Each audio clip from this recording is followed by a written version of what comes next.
Good evening, I'm Katerina Georgieva. This is CBC Windsor News. Thanks for watching. Donald Trump has unleashed his trade war, and Canada is retaliating. At midnight, the U.S. slapped 25% tariffs on nearly all Canadian goods and 10% on energy imports. Prime Minister Justin Trudeau leveled pointed denunciation directly at the White House. Today, the United States launched a trade war against Canada, their closest partner and ally, their closest friend. At the same time, they're talking about working positively with Russia, appeasing Vladimir Putin, a lying, murderous dictator. Make that make sense.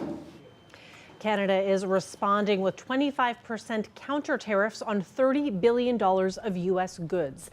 Another $125 billion worth are planned if the U.S. does not rescind its levies in 3 weeks. Canada is also filing dispute resolution claims with the World Trade Organization and under the North American Trade Agreement. It's truly a seismic shift in this relationship. These tariffs are set to take a tremendous toll on our city in particular, as the auto capital of Canada. Members of the community and local leaders are grappling with the news and bracing for what could come in the days and weeks ahead. Pratush Dayal reports. The sheer proximity between Windsor and Detroit makes the border city more vulnerable to Trump's tariffs. The Canadian Chamber's Business Data Lab crunched numbers to assess potential tariff impacts, and Windsor is third in the list to be highly exposed to the tariffs. I mean, we'll upgrade our skills, invest within ourselves, and probably move forward towards it, because bad times would be coming, and they probably are coming, and we just need to be prepared for that, and that is probably what I'm doing. I'm kind of a little bit nervous, especially as a student. We're here at the University of Windsor, but we're also a border city, so I've seen a lot online that would impact us the most in Canada. So it's a little bit scary. Yeah, everything here is Canadian. Canada's my country, so I'll support Canada, and this is what I'm going to do. I'll go without. I will not buy oranges. I will not buy banana. I'll go without. Pay for it if it's Canadian. I'll pay for it. Keep it in Canada. We don't want any part of being the extra state or anything. Forget it. Attention is especially focused on the local auto sector, which powers the Windsor-Essex economy. For the union office, dire words. This is going to destroy this city and this community. We can't have a 25% tariff. These companies can't afford this. If you look at Windsor, Essex, if manufacturing shuts down in terms of auto, it's going to affect everything we do. It's going to affect pizza places. It's going to affect movie theaters. It's going to affect restaurants. We caught up with workers at the Windsor assembly plant during the shift change. From them, mixed feelings, but lined with optimism. Could be potentially getting put out of a job. So yeah, it's worrisome for sure. I think we're safe for a little bit here, but again, I don't know. So we may have some time off. I think wiser heads will prevail. I think they'll work something out. Trump's tariffs have upended the close relationship that many Windsorites have long held with their neighbors across the border. For many, it's emotional, it's personal, like with this dual American-Canadian citizen. It's hard because I am very angry and I'm very much trying to hold back. But, how can you turn back 150 years of friendship? How can Canadians feel stabbed in the back by their best friend? There's a palpable sense of frustration and uncertainty right now, and experts say no industry in Windsor-Essex will go unscathed by the tariffs. Pratush Dayal, CBC News, Windsor.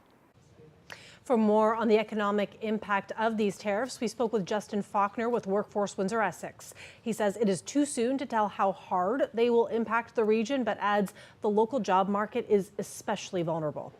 The Windsor-Essex region, 21.5% of its workforce work in manufacturing, and that's more than twice the national average, which is around 10%. And so when you look at the impacts of tariffs on a community like Windsor-Essex, it's a lot greater than it would be in other communities as a result of our specialized knowledge, the talented workforce that we have, and sort of all the expertise that we're known for. When these trade disputes happen, it really hurts both sides of the border. Faulkner adds that 96% of exports from Windsor, Essex are U.S. bound, and those businesses will now have to find new markets.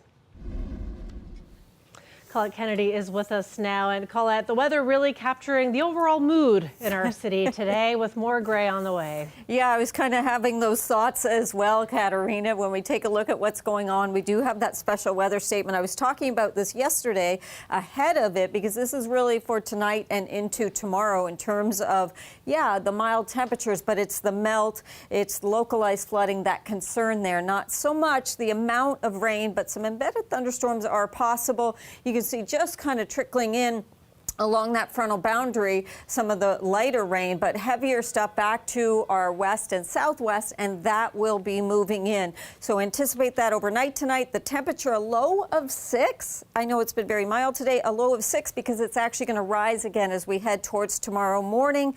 Yes, some wet weather and some changes after that. I'll have all of the rest of the forecast coming up. Okay, thanks, Colette. You're welcome. Back to tariffs now. In addition to the federal response, the response from Canadian premiers was equally swift, equally critical, and equally defiant. Olivia Stefanovich has that story. As soon as they opened, liquor stores across the country began emptying their shelves of American booze to send U.S. President Donald Trump a message. Unfortunately, some people seem to need to touch the hot stove to learn that it's hot. And while we cannot control or predict their behavior, we can control how we respond. And to see this escalation is so disappointing, so damaging. You know, he put up a... Premiers hit the U.S. cable circuit. The market is speaking loud and clear. The market is going to go downhill faster than the American bobsled team. And announced plans to ban Americans from bidding on provincial contracts while tearing up existing agreements. We're ripping up Ontario's contract with Starlink. It's done, it's gone. We won't award contracts to people who enable and encourage economic attacks on our province and our country. But they didn't go so far as to shut off the lights of American customers. Ontario Premier Doug Ford says he's prepared to apply a 25% surcharge on electricity exports if Trump doesn't relent. And he's not alone. We must not rule out anything for the future. Quebec is also mulling further retaliatory options, including targeting American electricity, with 160,000 jobs at risk in La Belle Province alone. It is a very sad day to have to find ourselves in a trade war with a long-standing partner. Especially after spending tens of millions of dollars to boost security at border crossings. I would say that without doubt, the president's demands were met. And yet, it did not matter. Now that punishing levies are in place, the focus is shifting to financial support. New Brunswick is already offering $40 million to help companies find other markets, with other provinces following with similar measures. We are going to get through it. It is going to be tough. It is going to cost money. The premiers met with the Prime Minister to discuss how to help Canadian industries and workers cope with the economic pain and feared recession looming on the horizon. Olivia Stefanovich, CBC News, Ottawa. Political analysts are watching this all unfold, this moment unlike any other. I spoke with a professor of political science at the University of Windsor for his take on this fraying relationship. It's one of those things where, you know, it's hard to know how seriously to take Donald Trump sometimes. He says a lot of things. And he said all through his campaign that he would put these tariffs in place. A lot of people, I think, sort of didn't believe it when he pushed them back in February. But now we've come to the point where he has applied them. It is a moment in the global political economy and here in the U.S.-Canada relationship where things could shift quite a bit in the next very short while. It feels like a seismic shift. It feels like the beginning of a new era of this relationship between Canada and the United States. Do you agree with that? I do, yes, because for several decades, you know, we've had this idea that the economy here is a continental economy, right? Canada and the U.S. have worked very hard to integrate supply chains across the border. services, people travel back and forth, goods travel back and forth. So to abruptly shift that with application of what are fairly high tariffs, and not scheduled, right? It's like up to 25% immediately. That is quite a change. It doesn't give a lot of time for adjustment. It's spooked the markets quite a bit. And we'll have to see what comes of it, because it's unclear where you go from here, because that has not been the template for the relationship between the US and Canada, or how the world economy works for quite a long time. You mentioned the spooking of the market. Do you think that could be enough to see a reversal here? I doubt it. They've talked quite a bit in the Trump administration about how there's going to be some pain. People will have to adjust to it. I think it's in line with his idea of a kind of America First policy. It's been unclear to what extent that actually means, a restructuring of the economy. He wants to onshore manufacturing again. That's not something that's going to happen overnight, because offshoring didn't happen overnight. That was a long process. And a tariff policy is not an industrial policy. So they're going to have to follow up with some kind of real sense of how do you encourage manufacturing, not just through a kind of blunt economic instrument of tariffs. Is there anything you can say about the emotional aspect of this, that somebody considered an ally and a close friend has done this to Canada, and people feel really betrayed by this? What do you make of that? Yeah, I think it's quite jarring for a lot of people to see this other face of kind of what America First might mean, of kind of nationalism that's resurged, to be talked down to be told you're going to be the 51st state. It's just kind of a it does seem like a betrayal, or at least a kind of play acting that people don't appreciate, right? For what other end is unclear, unless it's this economic end, but that could be achieved without antagonizing your closest neighbor, I would think. Donald Trump is responding to Canada's countermeasures against his tariffs. The U.S. president took to social media mocking the prime minister and threatening to escalate the trade war even further. CBC's Megan Fitzpatrick reports from Washington. After weeks of threats, negotiations, and delays, President Donald Trump pulled the tariff trigger on America's continental trading partners. The U.S. markets didn't react well to the new tariffs on Canadian and Mexican goods and the additional tariff on China that went into effect just after midnight. Stock markets plummeted when trading got underway. Trump pays close attention to the markets, and it seems he was also tuning in to Prime Minister Justin Trudeau's news conference, where he announced Canada's plan to retaliate. Soon after it finished, the president wrote on social media, "Please explain to Governor Trudeau of Canada that when he puts on a retaliatory tariff on the U.S., our reciprocal tariff will immediately increase by a like amount." Trump, who has taken to calling Trudeau governor as part of his musing about Canada becoming a 51st state, plans to impose even more tariffs in early April on any country that has tariffs on U.S. goods.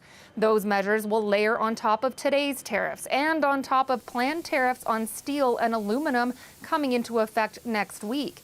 Today's tariffs, though, are all because Canada failed to stop the flow of fentanyl across the border, according to Vice President J.D. Vance. The Canadians have allowed a lot of fentanyl to come into the country. It's not a defense to say more has come from Mexico, because way too much has come from Mexico too. Trump is expected to promote his tariff plan later tonight when he delivers a speech to Congress. On Capitol Hill, some Republicans are cheering on his use of tariffs. All these countries around the world have taken advantage of America. The America First agenda is to reset those relationships. But critics like Democratic Senator Elizabeth Warren say the tariffs will drive up prices for Americans and hurt a friendly ally. We don't have those kinds of problems with Canada. They've done everything they can. They're a cooperative neighbor here. And across-the-board tariffs like this, just so that Donald Trump can beat his chest about how tough he is with a neighbor, it's not helping us. What it's doing is it's driving up costs. The CEO of major retailer Target warned Americans today that food prices could shoot up within days. So with a trade war now underway, consumers on both sides of the U.S.-Canada border are bracing for just how hard these tariffs might hit their wallets. Megan Fitzpatrick, CBC News, Washington. A live look outside there at our neighbor to our north, technically there, Detroit. When we come back, we'll also shift gears to other news coverage right here in Windsor and nationally as well. So just stay with us. We'll be right back.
Welcome back. Local musicians are speaking out and they are sending a message. They know their worth.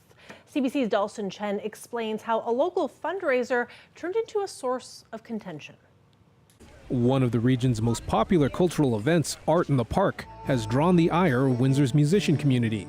And it's all because of an online application form for entertainers which said those willing to perform for free would be given priority. Christopher Marentet is a lifelong Windsor musician. He was so bothered by the form's wording that he screenshotted it and shared it on social media.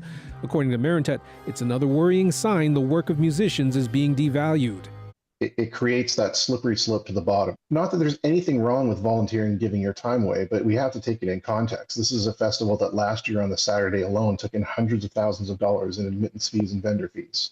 I think that it would be beneficial if they started to recognize it more as a skilled trade.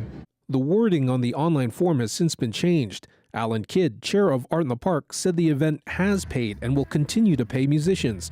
Several $1,000s are budgeted for entertainment every year.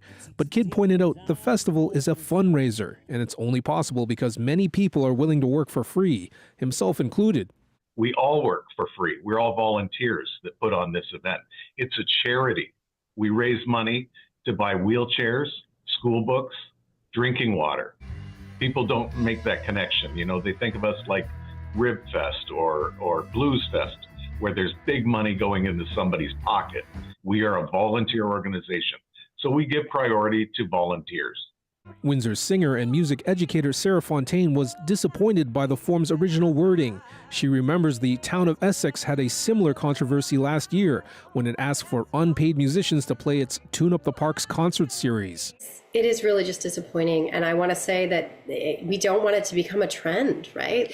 But this happens time and time again as musicians. We're expected to just show up, do it because we love it. Maybe we'll get a free meal out of the deal, but that doesn't pay my mortgage. The Rotary Club of Windsor 1918 has been organizing Art in the Park for more than 45 years. At last year's event, more than 30,000 admission tickets were sold. Dawson Chen, CBC News, Windsor. Ontario's health system is the latest to change its screening for cervical cancer, opting to test for the virus believed to cause the vast majority of cases. The CBC's Jennifer Yoon reports on the reasons for the change and the broader effort at early detection. Ontarians getting a cervical cancer screening may not notice the difference, but starting Monday, doctors will have a more accurate test for the cancer, which kills hundreds of Canadians every year. Cervix cancer in Canada is really low because we have screening tests, but it's the highest rising cancer in women because people aren't getting screened. Here's a better test. The HPV test will now replace the Pap test in Ontario, following the lead of Quebec, BC, and PEI. HPV is responsible for 95% of cervical cancers. And the test gives doctors a sense of whether your cells could become cancerous in the future. The Pap test only picks up abnormal cells that already exist. We can evaluate your cervix earlier and not wait for there to be harm. So it gives us an idea of who to look at more closely and when to do that. The Pap, you go to the little circle. There's another benefit. A Pap test needs to be done every 3 years. HPV tests can be done every 5. But it still requires a pelvic exam, which can be uncomfortable. I hate pelvic exams. History of trauma, cultural sensitivities. British Columbia tried to change that with less invasive self-testing kits you can do in the comfort of your own home. But it's not been perfect. Those deemed high risk could need a colposcopy, a specialized procedure that looks more closely at the cervix. Since BC put in place self-testing, there's been a backlog. We have been experiencing increase in wait times to colposcopy as a result of the surge in screening and the surge in positive results. Despite that, BC's program director says self-testing does work. It's accessible and accurate. Health officials in Ontario say they're looking at making self-tests widely available once they have more data. Jennifer Yoon, CBC News, Toronto. When we come back, Colette Kennedy will join us once again to talk us through the special weather statement in effect for tomorrow. We're expecting a good chunk of rainfall to come through. She'll tell you what you need to know right after the break. Stay with us.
Colette Kennedy is back with us now. Colette, we do have that special weather statement in effect for tomorrow, rain on the way. So how bad is it going to be?